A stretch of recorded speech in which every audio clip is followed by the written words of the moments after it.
Hi everyone, स्वागत है आप सभी का। कैसे हैं आप सभी लोग। आज मैं आपके साथ शेयर करने वाली हूँ कार्तिक मास महात्म्य अध्याय 2। ब्रह्मा जी कहते हैं कि हे नारद, तुलसी की मंजरी सहित भगवान शालिग्राम का जो एक बूंद चरणामृत का पान करता है वह ब्रह्म हत्यादि बड़े बड़े पापों से मुक्त होकर वैकुंठ को प्राप्त हो जाता है। जो भगवान शालिग्राम की मूर्ति के आगे अपने पितरों का श्राद्ध करता है उसके पितरों को वैकुंठ की प्राप्ति होती है। जो भगवान शालिग्राम की मूर्ति दान करता है उसको समस्त पृथ्वी के दान का फल मिलता है। परंतु शालिग्राम की मूर्ति बेचनी नहीं चाहिए। विष्णु जी का पूजन शंख के जल से और शिव का बिल्व पत्र से, सूर्य का तुलसी से, गणेश जी का धतूरे के पुष्पों से तथा विष्णु जी का केतकी के पुष्पों से, शिव का कनेर का कंबल को छोड़कर किसी लाल पुष्प से पूजन नहीं करना चाहिए। जो श्री विष्णु जी का पूजन कमल के पुष्पों, लक्ष्मी जी का मालती और चंपा के पुष्पों से करता है वह भगवान की परम पद को प्राप्त हो जाता है। और जो भगवान की अति प्रिय तुलसी से पूजा करता है उसकी महिमा कोई भी नहीं कह सकता। वह कभी माता के गर्भ में नहीं आता। तुलसी माला धारण किए मंजरी युक्त जिसकी मृत्यु हो जाए वह सीधा बिना किसी बाधा के वैकुंठ धाम को जाता है। तुलसी की छाया में पितरों का श्राद्ध करने से पितरों की अक्षय तृप्ति होती है। तुलसी का सिंचन गंगा, यमुना और नर्मदा के स्नान के तुल्य हो जाता है। तुलसी का वृक्ष लगाने, सींचने और स्पर्श करने से मनुष्य के काया, वाचा और मनसा तीनों प्रकार के पाप नष्ट हो जाते हैं। इसके अलावा जो मनुष्य आंवले के पत्ते और फूलों से भगवान का पूजन करता है और आंवले के वृक्ष के नीचे बैठकर भगवान का पूजन करता है उसको सोने के फल और पुष्पों का फल प्राप्त होता है। जो मनुष्य द्वादशी को तुलसी तथा आंवले के पत्तों को तोड़ता है वह घोर नरक में जाता है।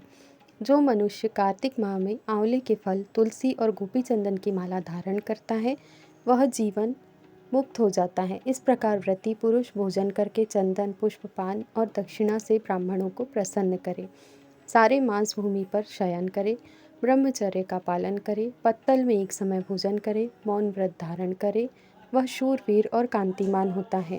जो एक समय भोजन करता है वह भी आंवले के नीचे बैठकर उसके 1 वर्ष के पाप नष्ट हो जाते हैं। व्रती मनुष्य को शहद, कांजी, दाल, तेल, कच्चा भोजन, दूसरे का अन्न तथा किसी प्रकार का तामसी भोजन नहीं करना चाहिए। को आंवला न खाएं। देव, वेद, गौ और ब्राह्मण की निंदा न करें। मांस आदि का सेवन न करें। अब इस प्रकार के मांस कहते हैं मिट्टी से उत्पन्न हुए नामक, मसूर, बासी भोजन, तांबे के पात्र में डाला हुआ दूध आदि केवल अपने लिए ही पकाया हुआ भोजन नहीं खाना चाहिए। रजस्वला स्त्री, मलेच्छ, पतित, पाखंडी आदि से वार्तालाप नहीं करना चाहिए।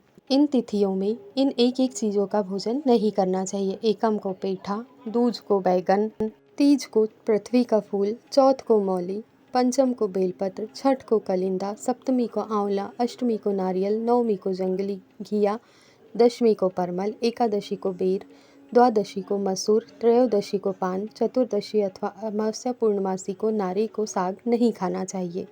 अब सुनते हैं कार्तिक मास की कथा। भगवान श्री कृष्ण बोले, हे प्रिय, जब गुणवती को राक्षस द्वारा अपने पति एवं पिता के मारे जाने का समाचार मिला तो वह विलाप करने लगी। हे नाथ, हे पिता, मुझको त्याग कर तुम कहाँ चले गए? मैं अकेली स्त्री तुम्हारे बिना क्या करूँ? अब मेरे भोजन, वस्त्र आदि की व्यवस्था कौन करेगा? घर में प्रेम पूर्वक मेरा पालन पोषण कौन करेगा? मैं कुछ भी नहीं कर सकती। मुझ विधवा की कौन रक्षा करेगा? मैं कहाँ जाऊँ? मेरे पास तो अब कोई ठिकाना भी नहीं रहा। इस प्रकार विलाप करते हुए गुणवती चक्कर खाकर धरती पर गिर पड़ी और बेहोश हो गई। बहुत देर बाद जब उसे होश आया तो वह पहले की ही भांति शोक सागर में डूब गई। कुछ समय पश्चात जब वह संभली तो उसे ध्यान आया कि पिता और पति की मृत्यु के बाद मुझे उनकी क्रिया करनी चाहिए जिससे उनकी गति हो सके। इसलिए उसने अपने घर का सारा सामान बेच दिया और उससे प्राप्त धन से उसने अपने पिता एवं पति का श्राद्ध आदि कर्म किया। तत्पश्चात वह उसी नगर में रहते हुए 8 पहर भगवान विष्णु की भक्ति करने लगी। उसने मृत्यु पर्यंत तक नियम पूर्वक सभी एकादशियों का व्रत और कार्तिक महीने में उपवास एवं व्रत किए। हे प्रिय, एकादशी और कार्तिक व्रत मुझे बहुत ही प्रिय है। इनसे मुक्ति, भुक्ति, पुत्र तथा संपत्ति प्राप्त होती है। कार्तिक मास में जब तुला राशि पर सूर्य आता है तब ब्रह्म मुहूर्त में उठकर स्नान करने व व्रत व उपवास करने वाले मनुष्य मुझे बहुत प्रिय हैं। क्योंकि यदि उन्होंने पाप भी किए हो तो भी स्नान व व्रत के प्रभाव से उन्हें मोक्ष प्राप्त हो जाता है।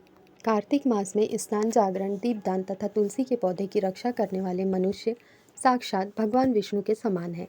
कार्तिक मास में मंदिर में झाड़ू लगाने वाले, स्वस्तिक बनाने वाले एवं भगवान विष्णु की पूजा करने वाले मनुष्य जन्म मरण के चक्कर से छुटकारा पा जाते हैं।